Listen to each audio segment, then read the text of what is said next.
Well, I'm out here someplace in Delaware County waiting for my friend Don Colley to get out of this graphics store. I'm parked in a place where there's a $200 fine if I get caught, so I'm not leaving the car. I'll have to fight off the tow truck when he comes.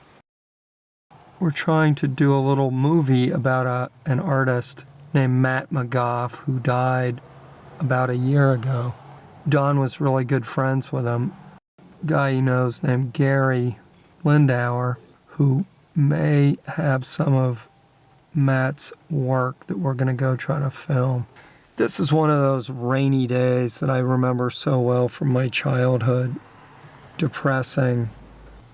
Makes you want to cry a little bit, especially when you're waiting for a tow truck. Any day now, Don should emerge and tell me where to go park, and the project will officially begin. Oh my goodness. Now this is Don Colley. He's... okay.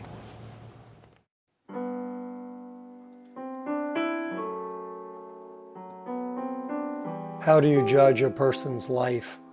By his achievements, accolades, by how many people there are who loved him?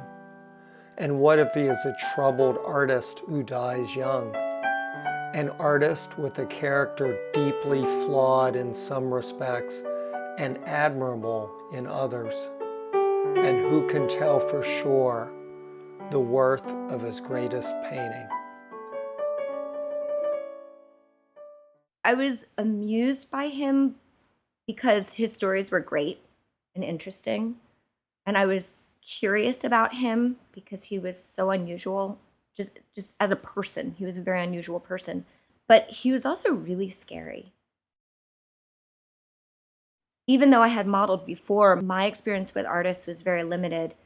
Watching him work was like nothing I had ever seen. He would beat the canvas. He was really violent. He didn't use a paintbrush, he used like a spatula, and he would like whack the canvas with the spatula and with the paint. And he was really aggressive with it. I don't know if that's a common technique, but it struck me as pretty unusual.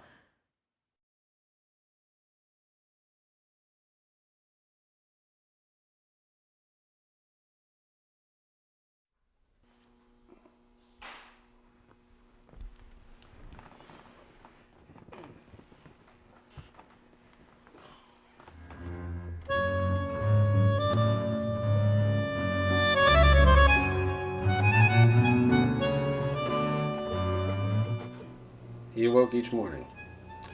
He went through the same routine every day. He lived his life by a set of simple rules. Treat others with respect, art and love above all other things. He set his clothes and got ready for his day's work, and he wondered why. He didn't understand why, but he knew that he must do it.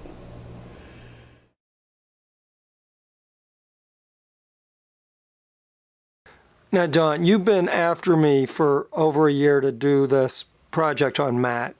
Why do you care so much about this particular dead artist? Because anonymity is this suffocating condition that many people in the world, it buries their spirit. We are obsessed with celebrityhood. We're obsessed with seeing people, and when you're on TV now, like you exist. It's this Warhol thing of 15 minutes of fame. There's a theory in physics that the universe needs an observer. And Matt led a life of anonymity in many respects. He was a Center City denizen, you know. We used to joke about the guys that would walk up and down Sansom Street, you know, the characters. There was the guy that would yell. There was the woman that was in drag that would walk up and down with full makeup and a bikini all summer long with a little guy walking behind her going, like, she's my wife. And she'd say, you miserable cow, get away from me. It was like a performance. And so we would joke about them. And then in time, Matt sort of was like a Center City character, right? But in many respects, this part of Matt was very anonymous. There were people who went to the academy that revered him, and when he would go life drawing, people would go, oh, you're Matt McGoff. So he had this sense that I have this ability, and yet it's like you shout into cotton, you know, and it doesn't go out, and you don't get any echo back from it.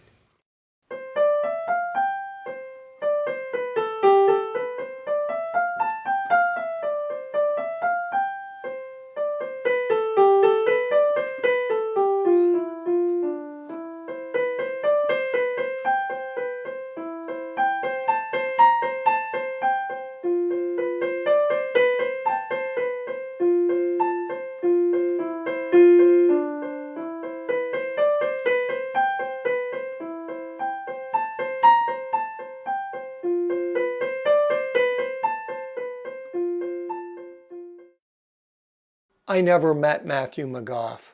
By the time he died in 2010, just short of his 50th birthday, he no longer had a fixed place to live, and his alcohol abuse had gotten the better of him.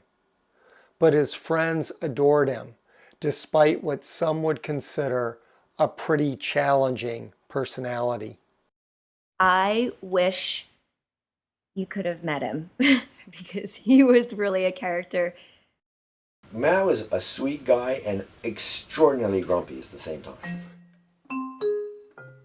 Scientists have pointed out that on paper at least, a bumblebee should not be able to fly, and yet somehow it can. Matt's friendships seem similarly inexplicable. He met Gary Lindauer growing up in an inner ring suburb of Philadelphia. Gary was close to Matt's older brother, and it was much later that he and Matt became best friends. Gary's basement became a sort of weekend oasis for Matt after he became homeless. Don Colley was a fellow artist, and like Matt, supported himself by working in bars and restaurants. Don is one of the most liberal guys you'll ever meet, and Matt, not so much. And yet their bond was intense. And Bree Neff was an 18-year-old dancer who became a model for Matt, and for a short time they had a romantic relationship. Despite a certain amount of drama, they remained incredibly close friends. Which is not to say Matt's friends were blind to his more pugnacious side.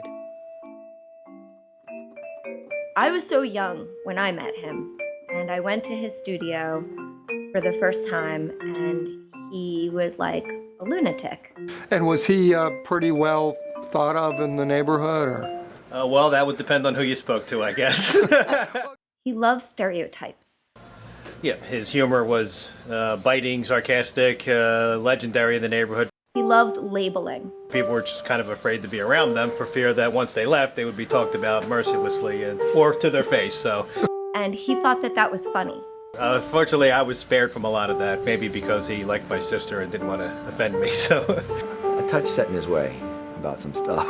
You know, it was like... it was his way or the highway, right? And there was one way of doing things, and that was his way. He was incredibly opinionated. That's just the way he was. He hated Jews, but my father's Jewish. And he loved Carol O'Connor. I think Archie Bunker was actually one of his favorite TV models, role models. He hated gay people. National Monument, plaque to various fags. Betty Crocker Bake Off, followed by Betty Crocker Jerk Off. Yeah, Matt could be a little hard on groups. But he has family members who he loves more than anyone who are gay. He hated black people, but the love of his life was half black. All right, so Matt's in the bar at this Italian restaurant with a particularly drop-dead beautiful woman that was his girlfriend for many, many years, a woman named Sybil Hart. And there's all these athletes in the bar. He said the largest man he'd ever seen in his life was sitting at the bar smoking a cigarette. It was Patrick Ewing, you know. And all of a sudden, all of these athletes and these basketball players and these like rocking women come down from upstairs with no clothes on, you know, scanty clothes, and Michael Jordan comes down. And so Michael Jordan sees Sybil and makes a beeline for Sybil and starts talking Sybil up. And Matt's sitting right there, you know. She said, well, such and such, blah, blah, blah, with my boyfriend, Matt. And so Jordan looks over at Matt and he goes, what do you do? And Matt says, I'm a painter. He says, what do you paint? He says, I paint nudes. And so Jordan says, I can't imagine getting paid money to paint nudes. And Matt says, I can't imagine getting paid millions of dollars to stuff a ball in a hole. Jordan laughed and then he laughed. And it's like, Matt wouldn't shy away from interaction. He had nicknames for some of the women in his life who he adored maybe, but like the dingbat, you know, was a favorite term of his. And he thought that Archie Bunker was a very amusing character. I was yet another dingbat.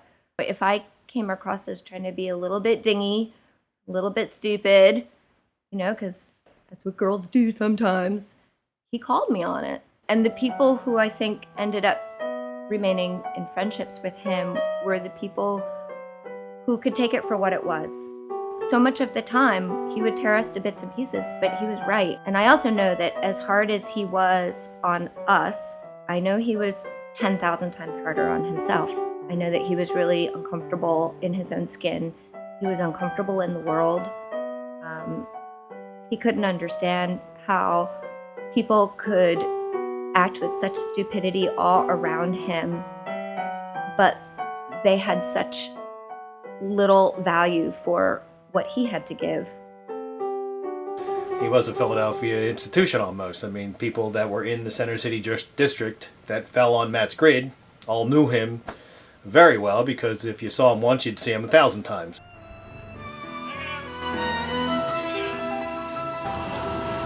Here we go, cut it!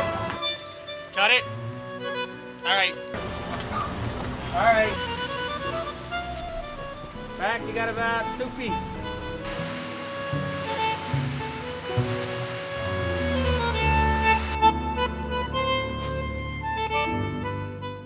He had an ability to be very empathetic and very warm He could be very kind and he could be very loving. with people who had to struggle in life. He identified with them. You know, you talk about reading Down and Out in the City of Paris and London by Orwell, and I read Knut Hamsun's Hunger. It was just struggle, make a living, a career that was not always financially rewarding. This is Emily. Emily is in a lot of pain. I wish I could help. Genuinely, though, at his heart, he was a good person, so I think people saw that. I never met him, and my only real exposure to him is that movie Parallel Man. Did you ever Right. see that? Oh, of course, And he yeah. just seemed like, Numerous I times, mean, yeah. he was acting, but he seemed like such a sweet guy in that movie.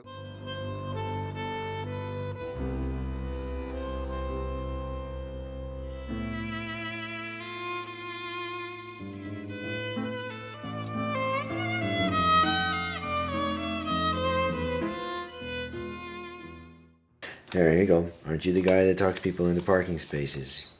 That was written actually in conjunction with my nephew, Greg, who was going to Temple Film School. Matt wrote it, staged it, Greg filmed it, and they worked out the staging dynamics and storyline a little bit. Matt loved doing these movie projects with my nephew because it gave him a chance to work out some of these ideas that he's had in his head for years.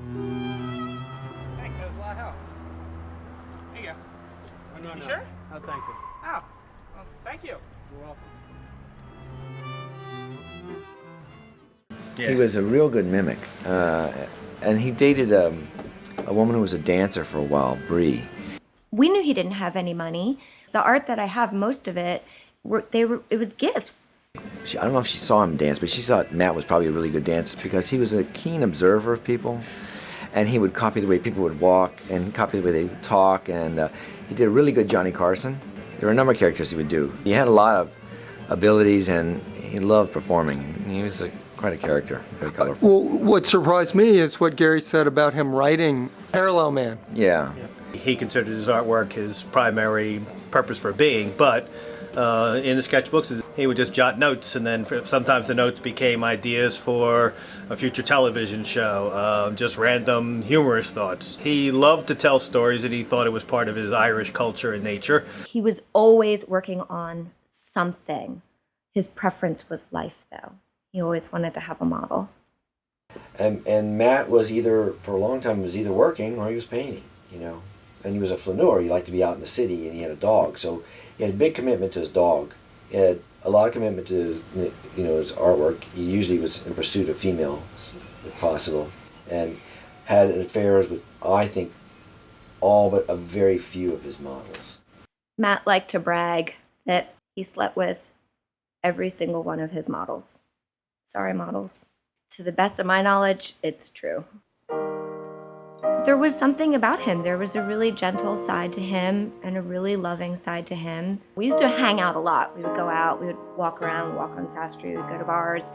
We did a lot of things together, and I decided to give it a whirl and see what it was like to date Matt. As great of a painter he wasn't a great boyfriend. So that was a very short-lived relationship. He left me a message 2 days before he died that was so beautiful, just to wish me a Merry Christmas, tell me he loved me. He was the kind of guy that never had a problem saying, I love you. I mean, there's a lot of guys that can't say that.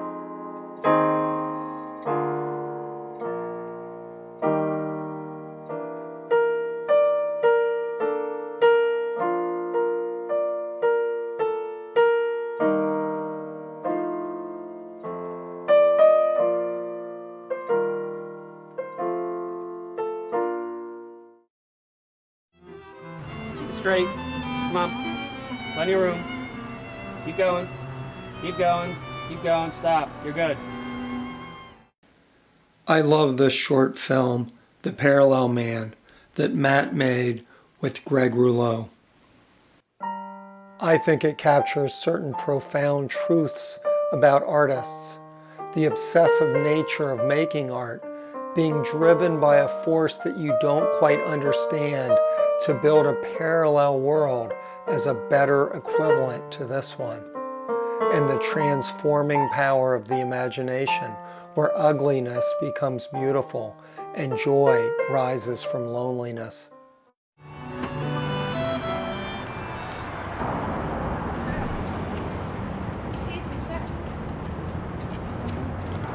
Thank you, I really appreciate it. That was sweet of you. You're welcome.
But there is a risk that comes with this power of imagination, for sometimes artists can end up fooling themselves.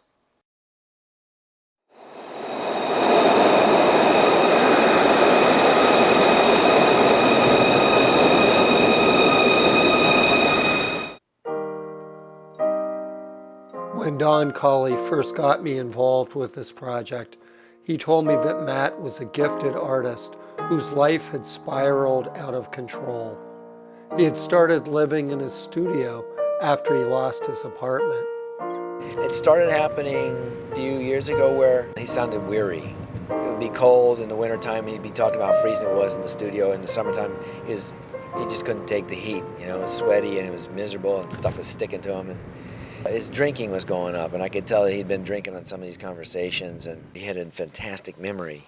And all of a sudden I started noticing that I was telling him of the names of people. I was reminding him of things. And then when his dog Wilma died, I heard he was living on the street, and I called a bunch of friends, and they gave me names of people to talk to, and that's when I started talking to Gary Lindauer. I guess at the end, it was just a degeneration of his normal routine of things, and it started to kind of unwind physically as well as mentally from the drinking standpoint. At that point, he was kind of cut off from the ability to maintain the real last vestiges of his normal routine, and now he was, kind of just out, destitute. So. And I talked to his old girlfriend, Sybil Hart, and they both told me that he had been seen up by the art museum late at night, that some people thought that he was sleeping on the subway down underneath near Locust and Broad. It was just really, not getting better for him. He was not turning his life around. And he's a guy always shaved. I think Gary said, yeah, he's walking around, he's got this Ernest Hemingway beard. He looks bad, he smells bad, and he put weight on and stuff. When I heard he was sleeping on the streets and in the subway, it was December. I told my girlfriend, I'm going to go to Philadelphia. I'm not sure where he is, but he has his haunts. I'm going to go find him and see if I can't talk to him. Apparently his siblings had come in and had a meeting with him in the Reading terminal to try and talk him into doing something, and he put them all off. I talked to his sister, and they were trying to come in and talk sense to him and get him off the street and get him in something, and he told them he was a man, he would take care of it. As a man, he could handle this stuff. And so he wasn't accepting help from anybody. It looked like less and less he was accepting help from people.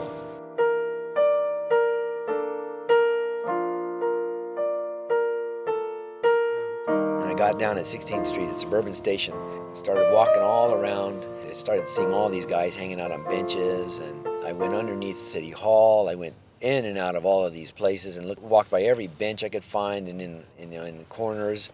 I went to Reading Terminal, and then I walked down the concourse under Locust Street. It was fucking cold. It was just, and you're down there and it's concrete and masonry and nothing retains heat. And just to lay on the ground, you lay on that concrete, and I was just thinking, fuck. How do people do this? How do they sleep on the street, and sleep on pavements? And he was sleeping up by the art museum, they even thought. And I thought, fuck, I'll have to trek up there, and look around. No matter where he looked, he couldn't find Matt. Then Don got a phone call. A friend of mine, he called Jennifer's cell phone. He says, Don, I got really bad news for you. Gary had emailed me. He says, and it's about Matt. You want me to read it to you? So I said, okay. And there was another guy named Bert, and Bert offered Matt to spend Christmas night with him eating. So Matt did, and Matt was sleeping in a room downstairs. And the next morning he went down there, and he thought Matt was sleeping in kind of late, and so he let it go. But then he tried to rouse him, and Matt was lying there and dead. He checked him when he looked closer, and he discovered Matt had blood on his face and whatnot, and he discovered he was dead. And so, it's like, okay. So, and it's just kind of overwhelming. He gave me the dates. I went looking for him on Tuesday, but the day that we flew in was the morning of that day that Bert found him in the basement.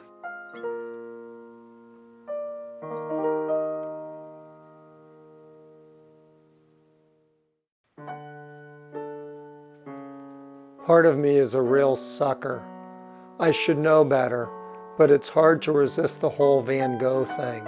Tragic story of artist who is too sensitive for this world and succumbs to an early death despite immense talent. But there's more to being an artist than making art, and Don's verdict on his friend Matt, in one respect, is pretty damning. Dysfunctional.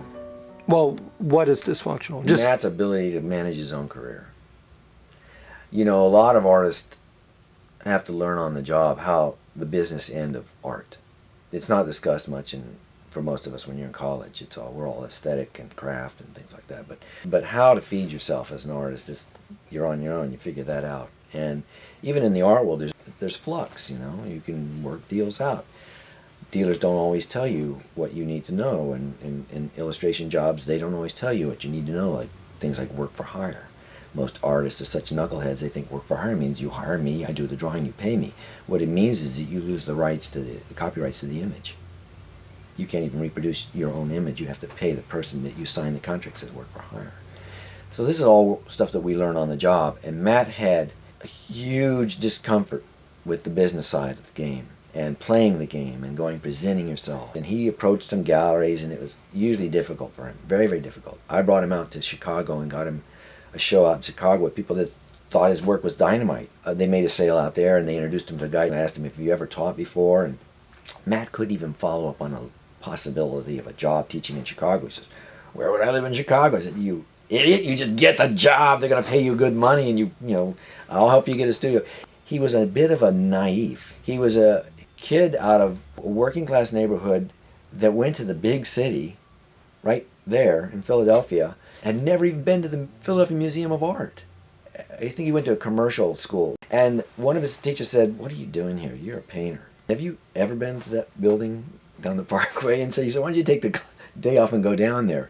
And he didn't function very well negotiating and dealing with people about stuff because, like you said, it was his way or the highway. Well, you get into the business of art, you're dealing with people whose whole means is making money, and they know how to do it. And Matt also suffered from hubris a little bit. And I love Matt, but he did. Matt has enormous ability. He was very smart. He was good at a lot of things that he did. But in the world of art, he was like a number of artists that sort of thought that the world was going to beat a path to him. It was going to hack its way with machetes through the forest to discover him and tell him he was a genius. And he couldn't get it. He couldn't get it why the world wasn't doing that. Because he was making no effort to get out there and push himself. As much of a braggart as he was, he didn't like to have to kind of go promote himself in the business world. It's a different kind of way that you have to do that. He didn't want to be judged by a person that was selling his work versus somebody that was appreciating his work. Like Don said, he expected these people to just find him and he would be the lost city of Atlantis or something, and they would say, wow, there you are, we found you. He thought that selling it was kind of prostituting it, and that if people came to it and found it and wanted it, that's one thing, but if he was out there hawking it, that wasn't right. I think some of that was defensive. I think it's a nasty business in some respects, and you can have great experiences, and you can sometimes find phenomenal people who collect your work. You can find dealers that work really, really hard. So there's good people in the business, but by and large, it's a difficult business to learn. You know, he had a lot of expressions he would use. One was like casting pearls before swine. He would kind of retreat behind that thing. We're in this world and craft where we know and better, and the people who aren't within that inner circle are morons. That's a difficult position to hold, and it can keep you trapped in the ability to kind of get out there and take your hits on your chins and read the bad reviews about yourself and still move forward and realize that there's an audience out there and there's people who respect you and like your work, and many people can't afford it. And he was also very defensive about class issues, I think. That we're poor artists. He felt he was as smart as anybody. He thought he was as good at what he did as anybody. And he led this brutal life of attrition, because his craft didn't have the usefulness in society that other crafts have, the way like hedge fund managers believe they deserve every nickel they get because they're exceptional people. And he thought he was an exceptional person. But he didn't find an audience that felt the same way about it.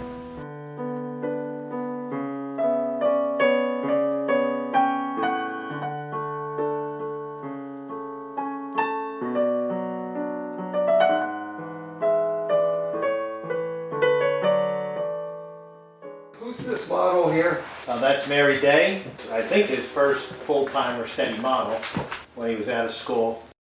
Is this one of his best paintings? Everybody that sees it just stops. Yeah. It's a showstopper. When he shows and he has his paintings out, everybody just gathers around. Everybody calls it the white painting. When you see this painting in person for the first time, it will take your breath away. It is almost more sculpture than picture. The substance of the paint is an act of alchemy. Its application must have been an ecstatic frenzy.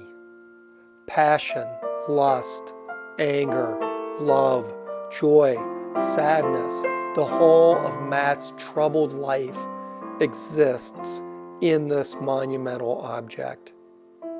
I still don't know how I would have related to Matt as a person, whether I would have even liked him. But this painting, to me, is what art is supposed to be. Matt is dead, but this painting should live forever.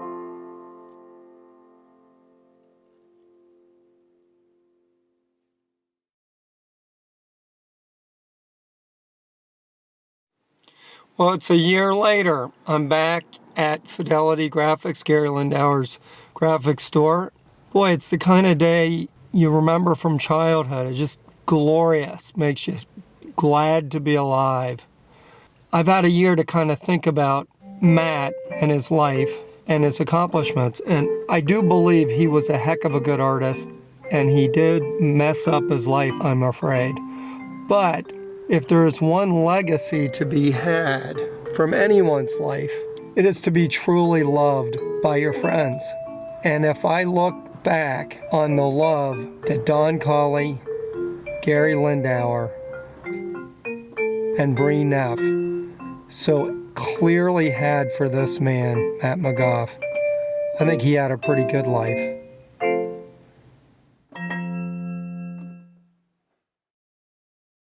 He was equally a target of his own sense of humor, which is kind of nice. I respect that. The stories were just funny, and the way he told them, I guess, maybe was what enhanced them, but Should have recorded him. that was... Was he kind of a scary guy? The dog or Matt?